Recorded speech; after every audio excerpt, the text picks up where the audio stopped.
വർഷം 1975. അസാമിലെ ജോർഹട്ട് എന്ന ഗ്രാമം. കോരിച്ചൊരിയുന്ന പേമാരിയിൽ ബ്രഹ്മപുത്ര നദീതീരത്തെ മണൽത്തിട്ടകൾ ഒന്നാകെ ഒലിച്ചു പൊയ്ക്കൊണ്ടിരുന്നു. കുത്തി ഒലിച്ചു വന്ന മഴവെള്ളത്തിൻ്റെ തീവ്രതയിൽ ഒരുപാട് ജീവജാലങ്ങൾ ഒലിച്ചു പോവുകയും ചത്തുപോവുകയും ചെയ്തു. എല്ലാ മഴയത്തും ഇതേ സംഭവം ശീലമാക്കിയ ഒരു ജനതയ്ക്ക് ഈ കാഴ്ച ഒരു പുതുമയായിരുന്നതേയില്ല. പക്ഷേ 16 വയസ്സ് മാത്രം പ്രായമുള്ള ഒരു കൗമാരക്കാരൻ ഇതിനെതിരെ എന്തെങ്കിലും ചെയ്യണം എന്ന് ദൃഢനിശ്ചയമെടുത്തു. ആ കുഞ്ഞു മനസ്സിൻ്റെ ഉറച്ചുള്ള തീരുമാനം ഒരു ജനതയെ സംരക്ഷിക്കുന്നതായി കാലം കണ്ടു. നമുക്ക് നോക്കാം ഈ കുഞ്ഞു മനസ്സിൻ്റെ തീരുമാനവും അതിനുശേഷം നടന്ന ചരിത്രവും.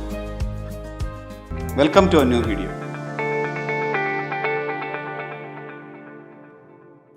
ജാദവ് പയങ് തൻ്റെ 16-ാം വയസ്സിൽ വെള്ളപ്പൊക്കത്തിനാൽ മണൽത്തിട്ടകൾ ഒലിച്ചുപോയതുകൊണ്ട് അമിതമായ ചൂട് കാരണം ധാരാളം പാമ്പുകളും ജീവജാലങ്ങളും ചത്തതായും നേരിട്ട് കണ്ടനുഭവിച്ചിട്ടുണ്ട്.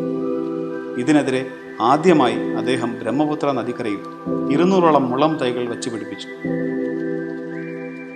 ആ കുഞ്ഞു കൈകളുടെയും മനസ്സിൻ്റെയും ദൃഢനിശ്ചയത്തിന് മുന്നിൽ മെല്ലെ ബ്രഹ്മപുത്ര നദി അതിൻ്റെ തീരത്തെ മണൽത്തിട്ടകൾ അവന് തിരികെ നൽകുകയായിരുന്നു.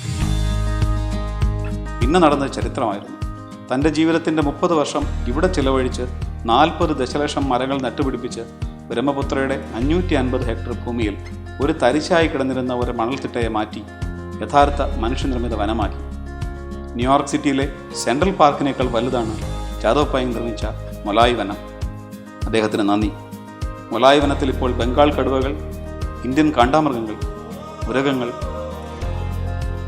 100-ലധികം മാനുകൾ, മുയലുകൾ എന്നിവയുണ്ട്. കൂടാതെ കുരങ്ങുകളും ധാരാളം കഴുകന്മാരും നിരവധി പക്ഷികളും ഇവിടെയുണ്ട്. അങ്ങനെ ജാദവ് പയങ് എന്ന മനുഷ്യൻ ഇന്ന് മൊലായ് പയങ് എന്നും വനമനുഷ്യനെന്നും അറിയപ്പെടുന്നു. പിന്നീട് 2015 പത്മശ്രീ പുരസ്കാരം നൽകി രാജ്യം അദ്ദേഹത്തെ ആദരിച്ചു.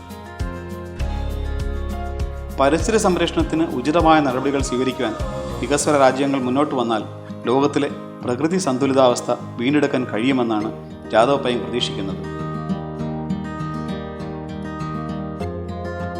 അദ്ദേഹം പറയുന്നു, എല്ലാ രാജ്യങ്ങളും ലോകത്തിൻ്റെ ഭാവി മനസ്സിൽ വെച്ചുകൊണ്ട് മുൻകൈയെടുത്ത് എല്ലാ വർഷവും 7 ദിവസം ലോക്ക്ഡൗൺ ഏർപ്പെടുത്തണമെന്ന് യുനെസ്കോയുടെ ബ്രാൻഡ് അംബാസിഡറോട് ഞാൻ അഭ്യർത്ഥിച്ചിട്ടുണ്ട്. 2021 മെക്സിക്കോയിലേക്ക് പോകാൻ അദ്ദേഹത്തിന് 10 വർഷത്തെ വിസ നൽകി മെക്സിക്കൻ രാജ്യം അദ്ദേഹത്തെ ആദരിച്ചു. അദ്ദേഹം പറയുന്നു, മെക്സിക്കോ സർക്കാർ എനിക്ക് 10 വർഷത്തേക്ക് വിസ നൽകി. എല്ലാ വർഷവും സെപ്റ്റംബർ, ഒക്ടോബർ, നവംബർ മാസങ്ങളിൽ അവിടെ പോകണമെന്നാണ് എൻ്റെ ആഗ്രഹം.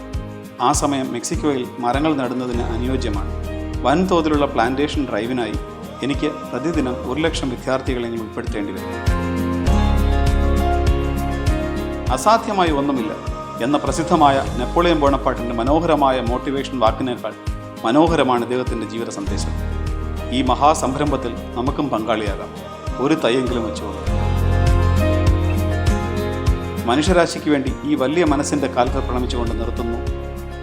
നന്ദി, നമസ്കാരം. അടുത്ത വീഡിയോയുമായി കാണുന്നതുവരെ please take care and good bye.